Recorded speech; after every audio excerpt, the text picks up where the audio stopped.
Okay, let's see if this actually is working.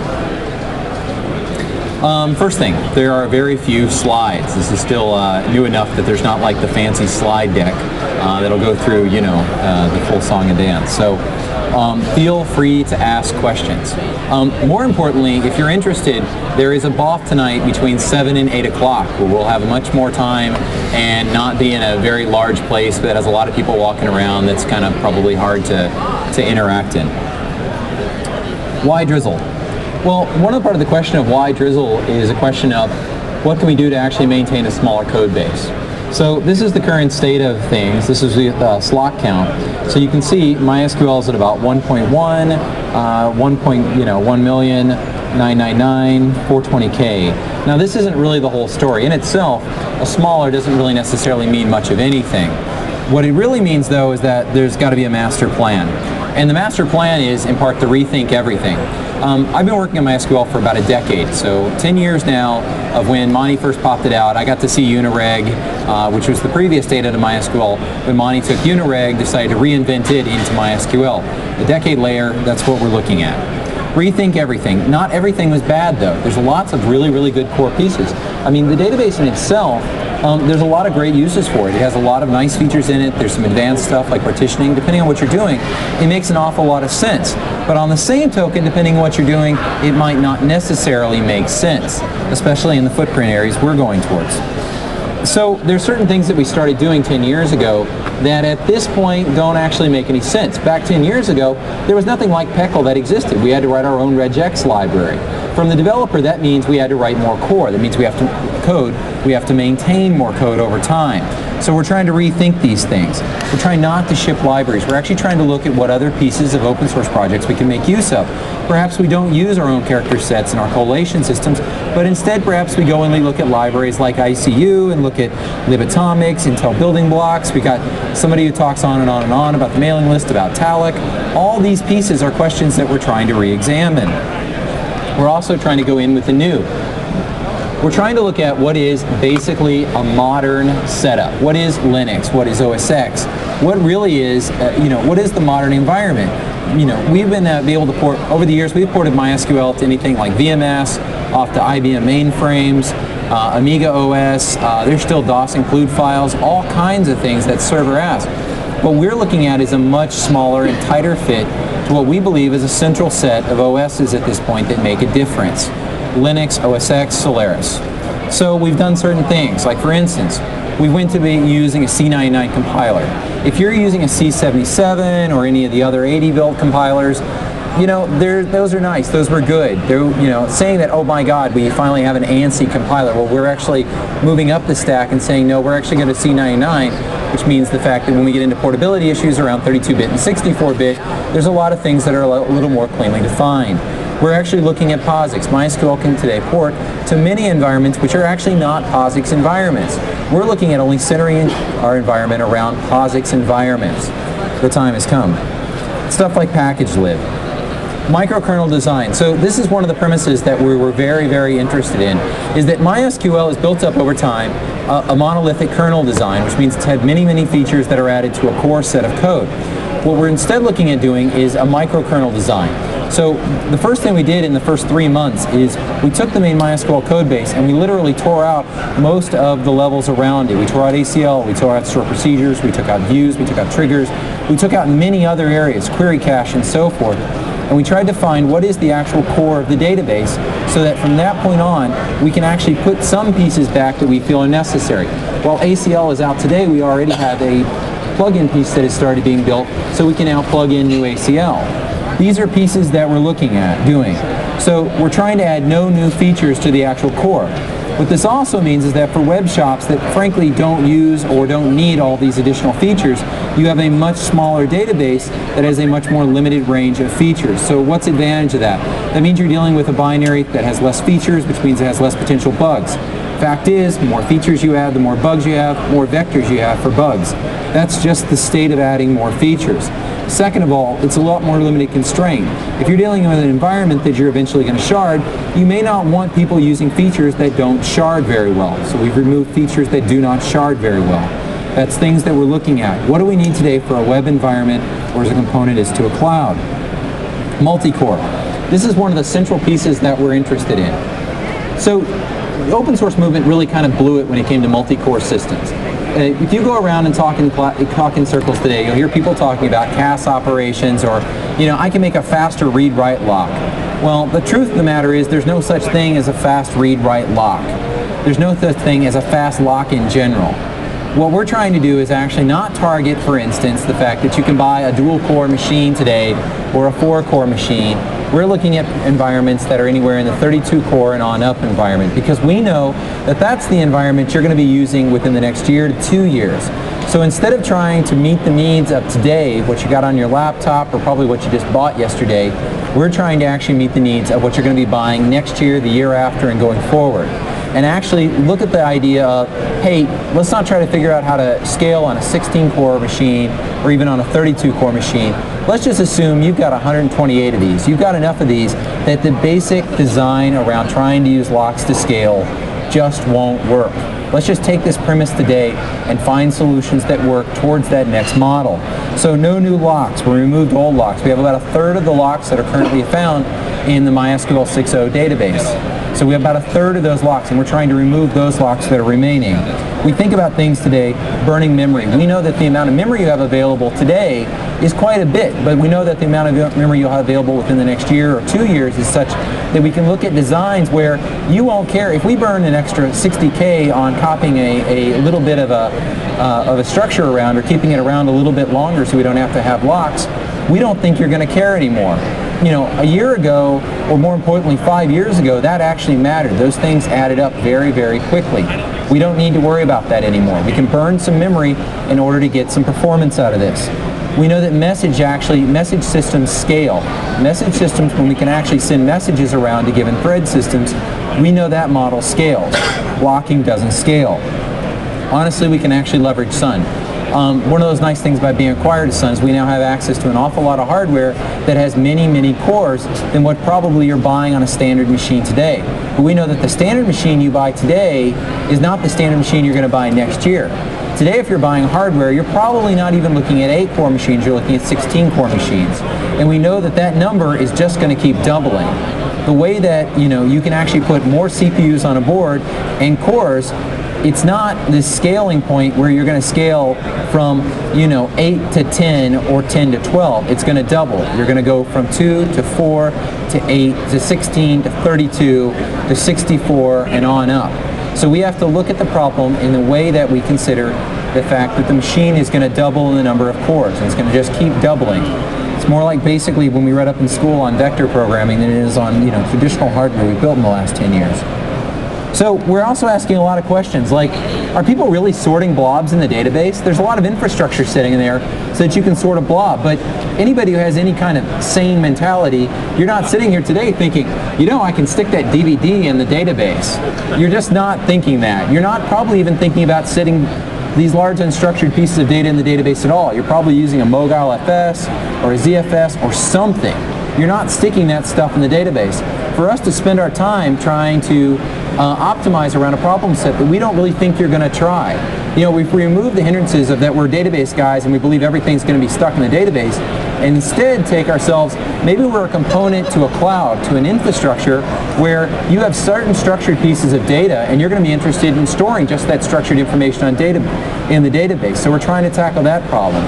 At the same time, we're just looking at field types. In MySQL, there was optimizations around because it mattered for memory to have a tiny blob, a small blob, a medium blob, a large blob, a papa blob, a mama blob, whatever. These things just don't actually need to exist. So what do? We now have actually a blob. We have a blob type. That blob type is going to burn, believe it or not, an extra 2 bytes to have one blob type. We don't think you care anymore about 2 bytes in the size of a blob. That doesn't matter anymore. We've looked at things like a 3-byte int. A 3-byte int saved a tiny amount of memory and literally destroyed the processor while you were doing comparison operations. So any of you here that have medium ints in your database, here's the trick. You never ever bought a 24-bit machine. They never existed. These things don't compare very well. So we're trying to look at the question of, you know what, you never needed that. Let's just go 1, 2, 4 byte, 8 byte, and we're looking at things like, for instance, having a 16 byte in. New Intel machines now have actually a 16 byte, or I think they should, unless I blew some NDA, have a 16 byte comparison operation. Let's actually make use of that stuff. So we're looking at those questions. And also, we're asking, you probably don't care if you have multiple blob types, but you probably do care if you have UUIDs, if you have email, if you have these other pieces. So let's actually give you the ability to actually add those to the database. And by the way, we're adding the database such through interfaces that if you decide you really don't care, you just don't compile that into the database. You don't want that into the database footprint, that's fine, it doesn't go in the database. Or if you have a specialized type that you only have in-house, you should be able to extend the database to understand that type. Dump ACL. One of the first things we did was we dumped the ACL. MySQL, when it started out with the database 10 years ago, Monty didn't actually know what the SQL standard was in relation to grant and revoke. Hadn't heard it, hadn't read it, didn't know anything about it. So what did he do? He looked around and he said, you know, a modern ACL system. Let's use a modern-based ACL system instead of what the SQL standard actually required at the time. That was a very big leap, a leap forward in time and thinking. But let's look about 10 years later. 10 years later, an ACL system actually doesn't really make sense either. You've got this thing sitting here as a component inside of a larger system. We're going to just basically punt the whole decision up the tree. We're looking at adding PAM authentication, LDAP authentication. We're going to push that out. Yeah, the man over here is one of the guys who's working on that, raised his hand. We're punting that systems out and just letting you use your infrastructure and not saying, oh, by the way, we, the database, own your identity management. You don't really want the database owning your identity management. You already have a centralized system for that. We're going to get ourselves out of the business of even being involved in the identity management. We assume you already have that in your infrastructure. So our goal is also just to keep this very, very simple. So here's the question, how do I get involved? Right now, this is not something you should download and try to use. Let me just say that. You do not download and use it. If you send to the mailing list, by the way, we installed it, and by the way, we checked later that afternoon, and our database that we downloaded and installed is no longer incompatible with the database that existed at the end of the day. Tough luck.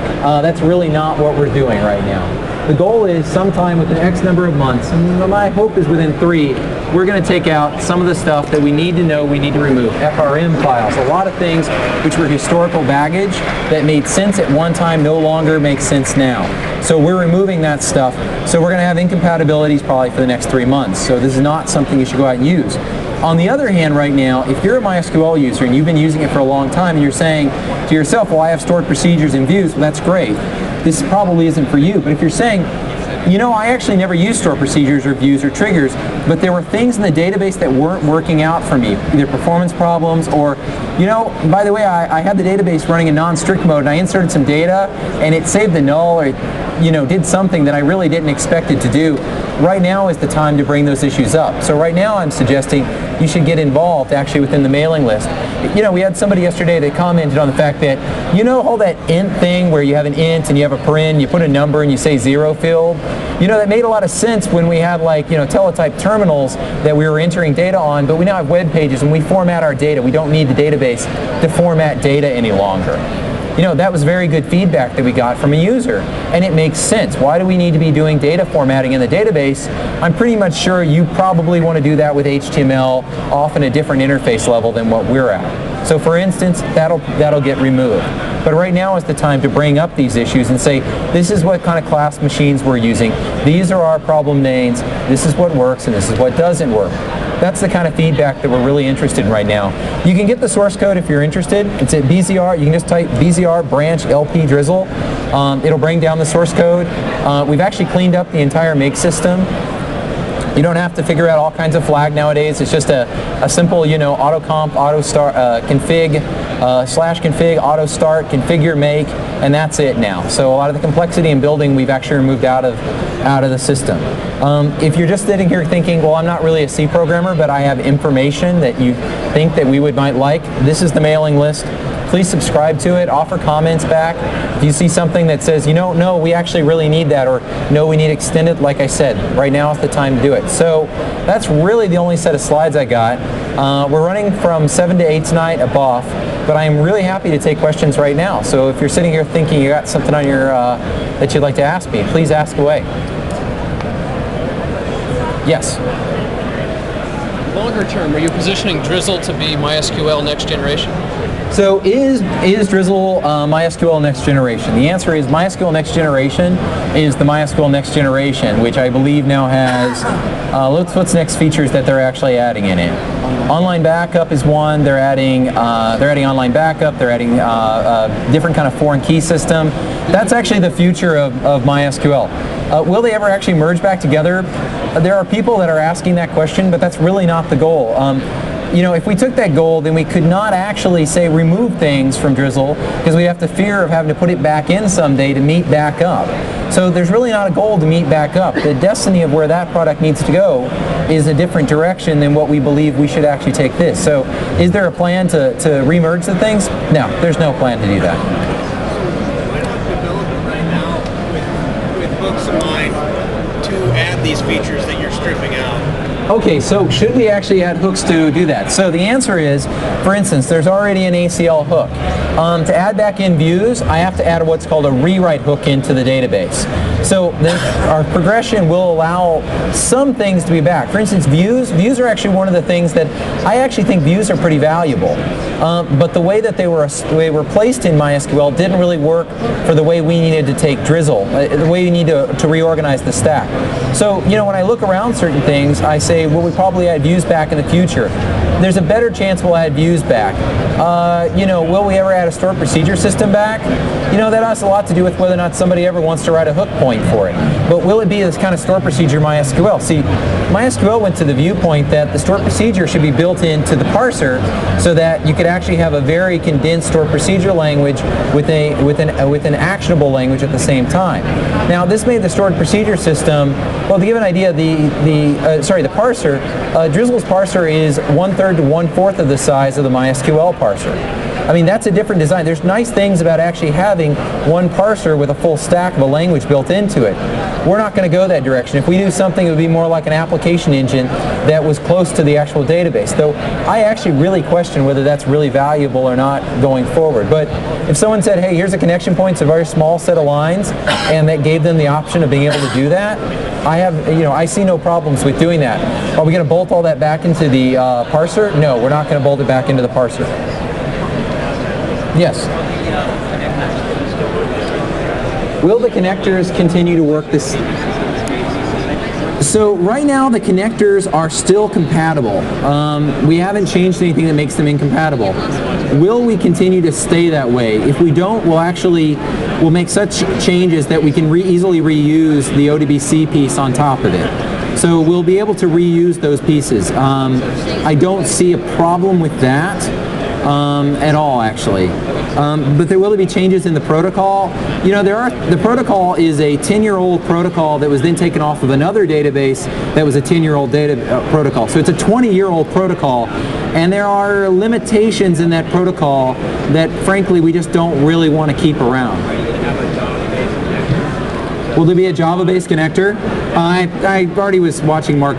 I'm sure that Mark Matthews, he's the guy who writes it, he's been working on the MySQL JDBC connector for a very long time, and I have no doubt that he hasn't looked at this and goes, oh my God, I get to write something new.